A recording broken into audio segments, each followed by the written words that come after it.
The Galactic Council Chamber was a cathedral of power, its towering obsidian pillars etched with the histories of 1,000 civilizations.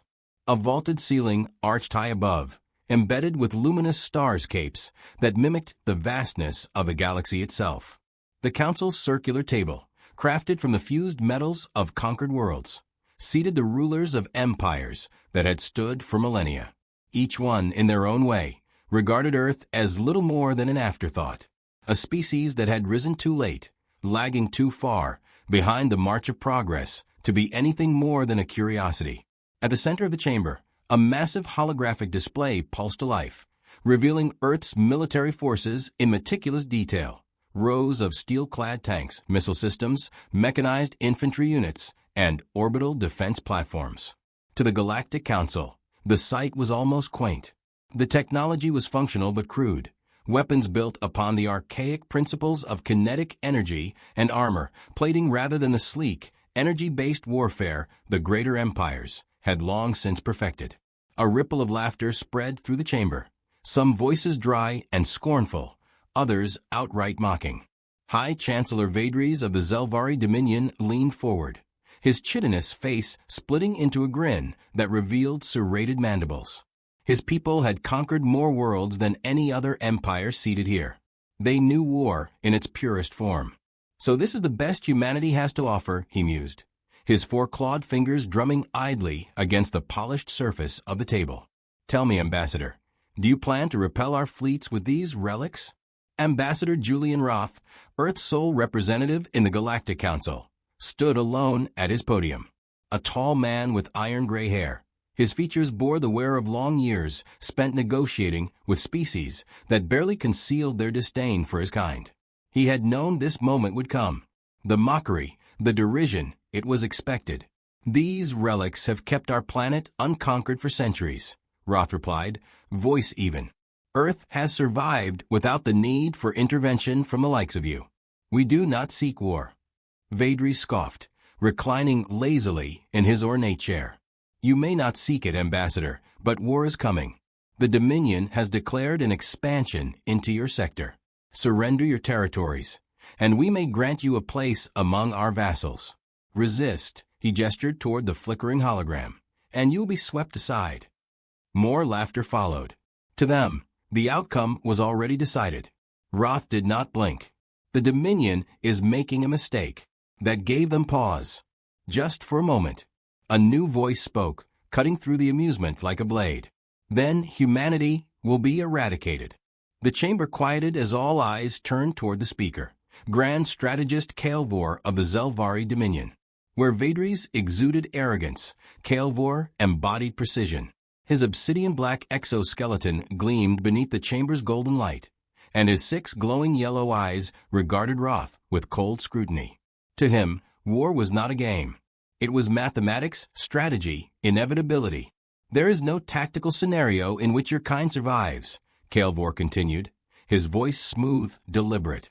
Your forces are decades, if not centuries, behind. No shields. No energy weapons. No biomechanical enhancements. Kinetic-based warfare is obsolete.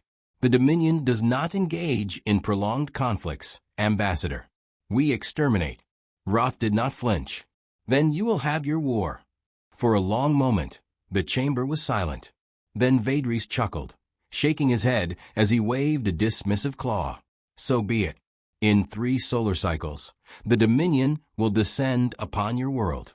I suggest you make peace with whatever primitive gods you still believe in. The council erupted into murmurs, some amused, others indifferent. Roth turned and walked away. The session was over. Earth's fate had been decided. The United Earth Defense Forces central hangar was a cavernous structure of reinforced steel, a fortress of function over form.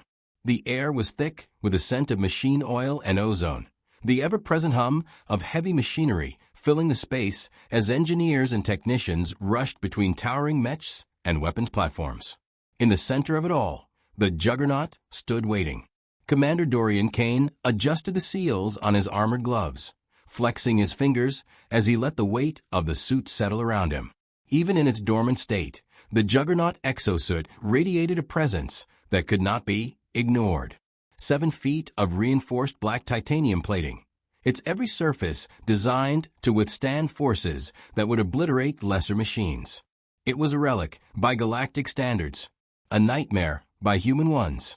Across the hangar, engineers moved like ants around the massive exosuit, running final diagnostics and reinforcing its systems for what was to come. Kane had been through countless battles, but this would be different. The Dominion was coming, and this time there would be no fallback plan. "Still fits," a familiar voice called out. Kane turned to see Colonel Elias Vance approaching, his broad frame clad in the dark blues of the UEDF command staff.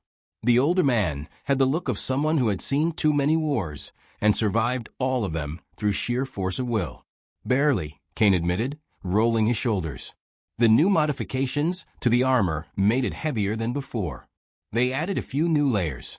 "Means you'll last longer," Vance said, arms crossed as he surveyed the suit. "You ready for this?" Kane let out a slow breath. "I don't think it matters." Vance nodded. "No, it doesn't." Across the hangar, a siren blared. The red lights cast everything into sharp contrast as engineers scrambled to clear the loading bays. Kane and Vance turned toward the source of the alarm, knowing exactly what it meant. The Dominion was here. Kane stepped into the Juggernaut's frame, feeling the neural interface connect in an instant. The armor sealed around him with a hiss, the heads-up display flickering to life. Systems online. Neural uplink established. Targeting calibrated. Outside, the sky burned. The skies above Earth roiled with fire and smoke, an artificial storm of destruction raining down from the heavens. The first wave of the Zelvari Dominion's fleet had arrived in perfect formation, their ships sleek and organic, as if grown rather than built. They moved in silence, their energy barriers glistening like liquid sapphire as they descended toward the planet's surface. Their weapons ignited in unison, beams of searing plasma carving into Earth's outer defenses. The orbital stations cracked under the bombardment, their steel hulls melting away like wax before an open flame. On the ground, the city of New Bastion shuddered as kinetic shock waves rippled through its streets. The massive defense cannons roared in defiance, sending hypersonic projectiles screaming into the sky, but the Dominion's shields absorbed the impact with contemptuous ease. The battle had barely begun, and already the disparity in technology was clear. Commander Dorian Kane watched the devastation unfold from the cockpit of his Juggernaut suit, his HUD feeding him real-time data from across the battlefield. He stood at the head of the 22nd Armored Strike Division, a force of mechanized infantry, battle tanks, and exosuit operators dug into the city's outer perimeter. They were outnumbered, outgunned, and facing an enemy that did not believe they were even worth fearing. "Good," he thought. "Let them underestimate us." "Commander Kane." A voice crackled over the comms, sharp and professional. "Captain Reyes, his second in command. Enemy forces breaching Sector 7. Their ground troops are deploying." Kane pivoted, his augmented vision zooming in on the drop zones. The Zelvari soldiers emerged from their transport pods in terrifying synchronization, their insectoid frames gleaming under the storm-lit sky. Their armor was an extension of their bodies, a fusion of organic plating and synthetic muscle. They moved with the precision of a predator pack, their plasma rifles charging with a pulsing, venom-green glow. "Hold the line," Kane ordered, his voice steady. "No one falls back." The first shots rang out as Earth's defenses engaged. Railgun turrets spat slugs of hyperdense tungsten, ripping through the air with the force of a meteor strike. Infantry units fired in coordinated bursts, their ballistic rounds hammering against the Dominion warriors. Explosions bloomed across the battlefield, turning the streets into a war zone of fire and metal. The Zelvari did not flinch. They adapted.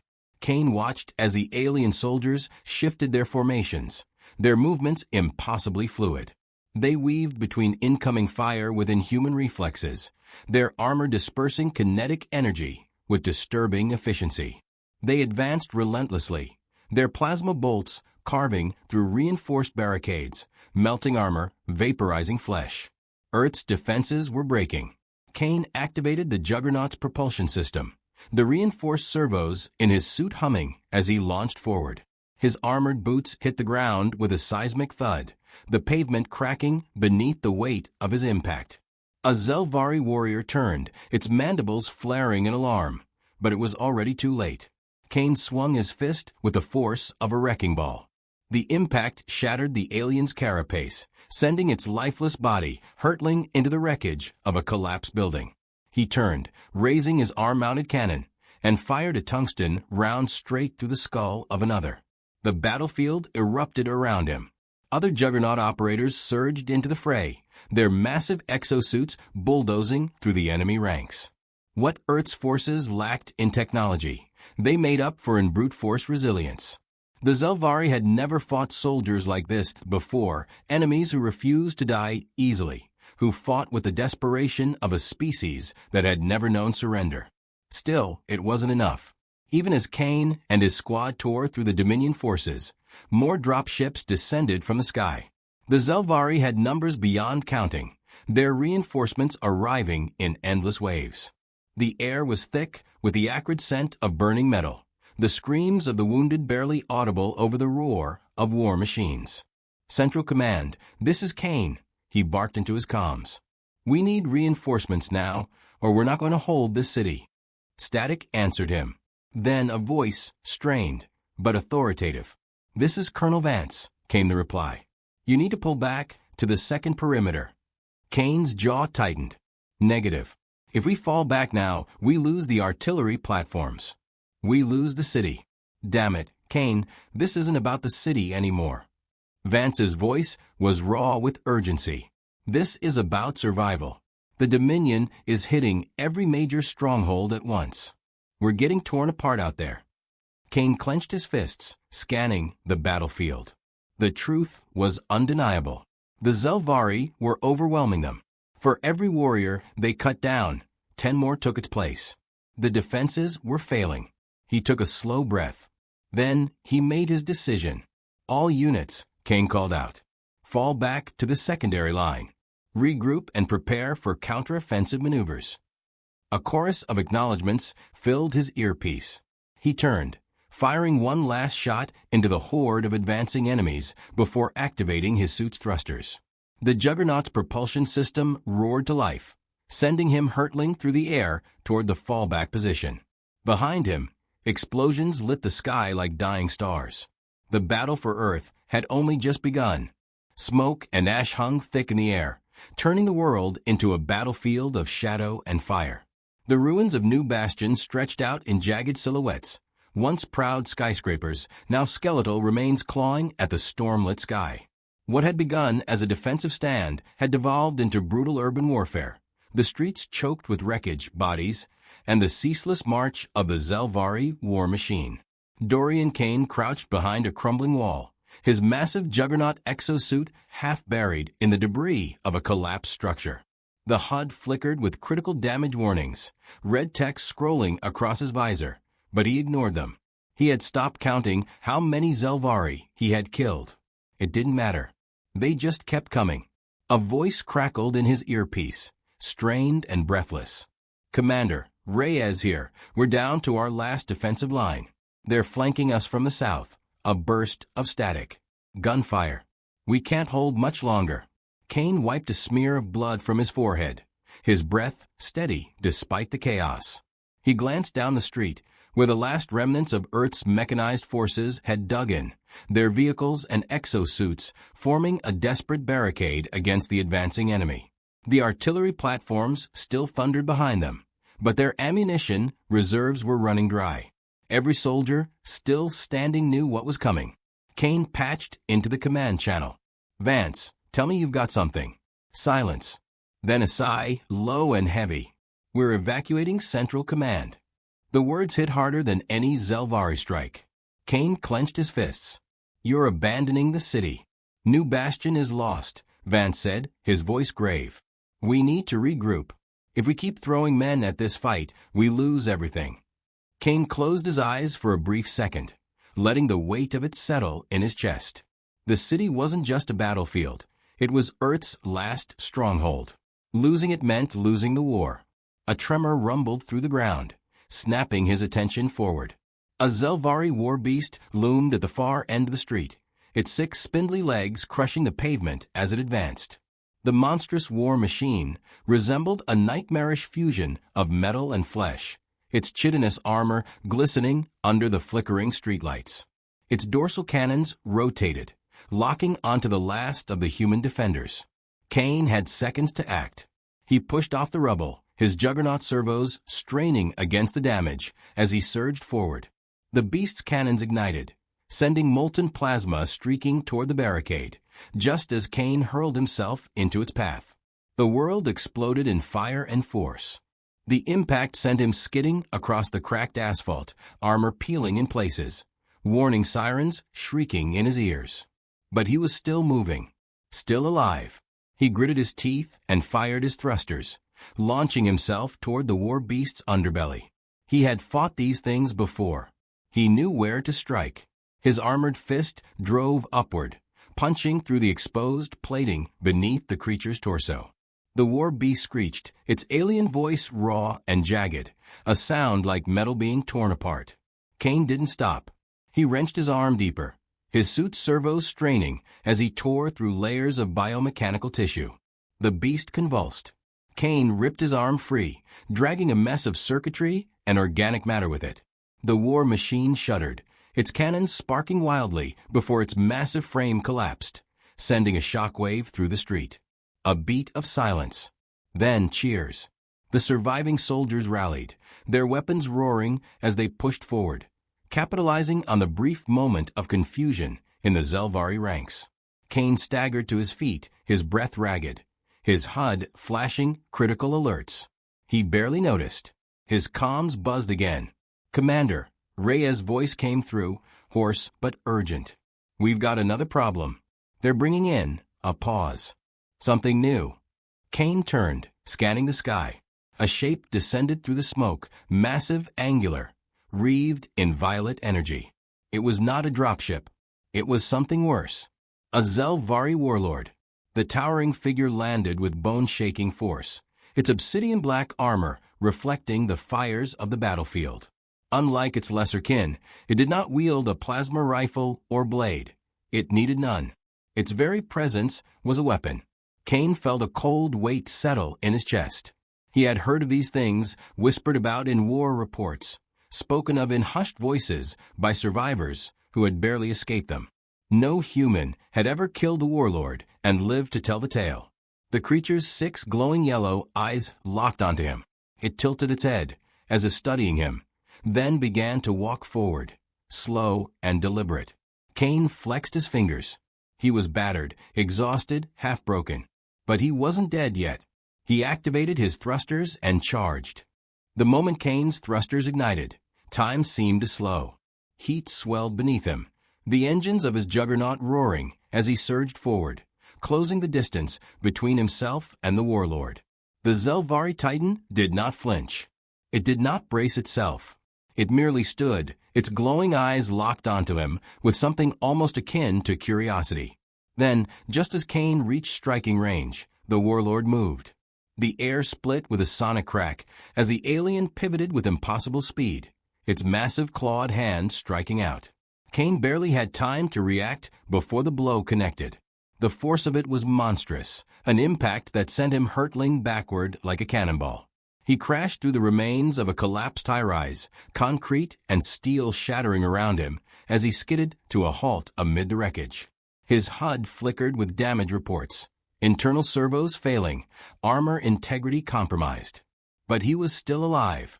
Kane forced himself to his feet, ignoring the red warning symbols flashing across his visor. The warlord was already advancing, its movements slow, methodical. It knew he was injured. It was toying with him. A voice cut through his earpiece. "Kane. Kane, do you copy?" "Reyes." He coughed, tasting copper. "Still here.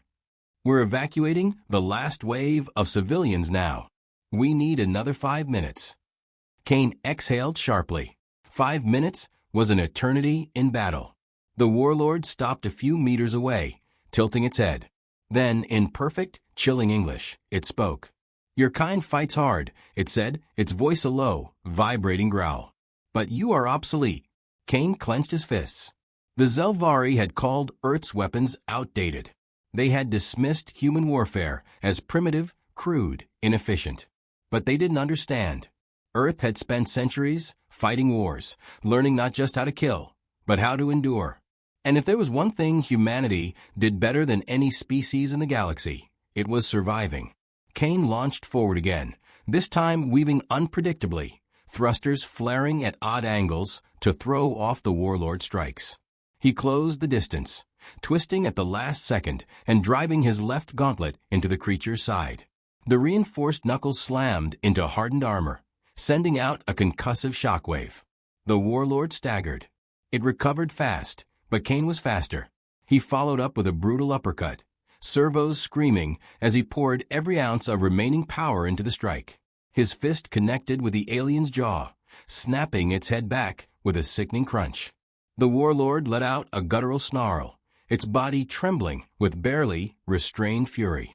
Good. Kane didn't stop.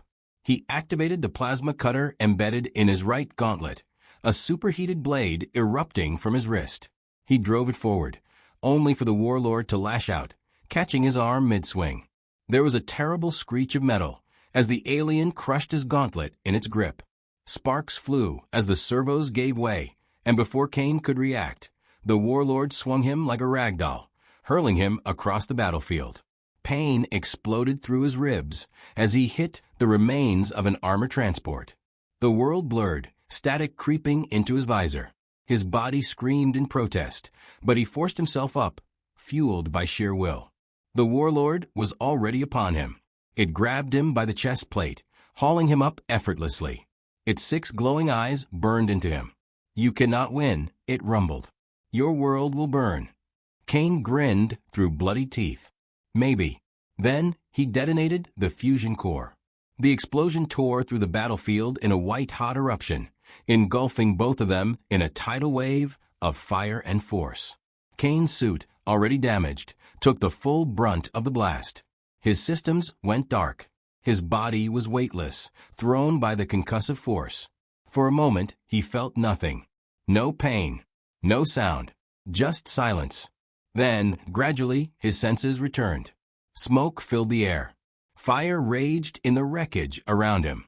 His HUD flickered back online, barely functional. He groaned, rolling onto his side. His armor was in ruins. But he was breathing. He looked up. The warlord was down. Its once imposing form lay motionless, its armor cracked, black ichor oozing from deep wounds. The explosion had torn through its carapace, leaving it broken amid the ruins. A flicker of movement, its fingers twitched. Kane pushed himself up, staggering forward. He wasn't taking chances. He raised his last functioning weapon, a wrist-mounted railgun, and aimed it at the warlord's head. The alien's eyes, now dim and flickering, met his. No, it rasped. Impossible. Kane fired. The shot rang out like thunder. The warlord's body jerked once, then stilled. Silence fell over the battlefield. Kane exhaled. His comms crackled. Commander, you still with us? Reyes. Alive. Yeah, Kane rasped. Evac ready? Final transport just lifted off, she confirmed. It's done. Kane looked around at the ruined city, at the bodies of both human and Zelvari soldiers strewn across the streets. New Bastion had fallen. But Earth hadn't. Not yet. And as long as one Juggernaut was still standing, it never would.